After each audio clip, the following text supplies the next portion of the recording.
Hello students, আশা করি তোমরা সকলে ভালো আছো এবং তোমাদেরকে সূর্যদিমানা ক্রিয়েশনস চ্যানেলের পক্ষ থেকে সুস্বাগতম। আমি তোমাদের জন্য এই ভিডিওটিতে তুলে ধরছি দ্বিতীয় পর্যায়ক্রম মূল্যায়ন 2024 সালের সেকেন্ড ইউনিট টেস্টের জন্য একটি স্কুলের প্রশ্নপত্রের সেট আলোচনা করছি। প্রশ্নপত্রটি হচ্ছে সপ্তম শ্রেণীর স্বাস্থ্য ও শারীরিক শিক্ষা বিষয়ের মোট 15 নম্বরের প্রশ্নপত্র।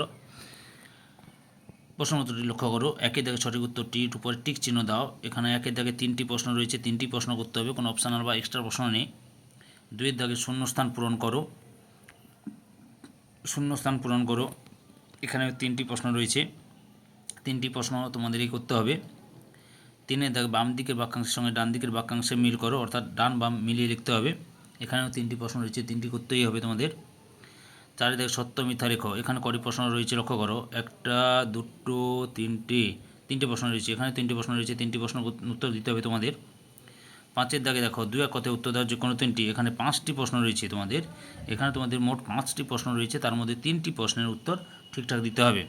তাহলে সপ্তম শ্রেণীর স্বাস্থ্য শারীরিক শিক্ষা বিষয়ের সেকেন্ড ইউনিট টেস্ট 2024 সালের জন্য এক সেট প্রশ্নপত্র দেখতে পেলে। ওকে।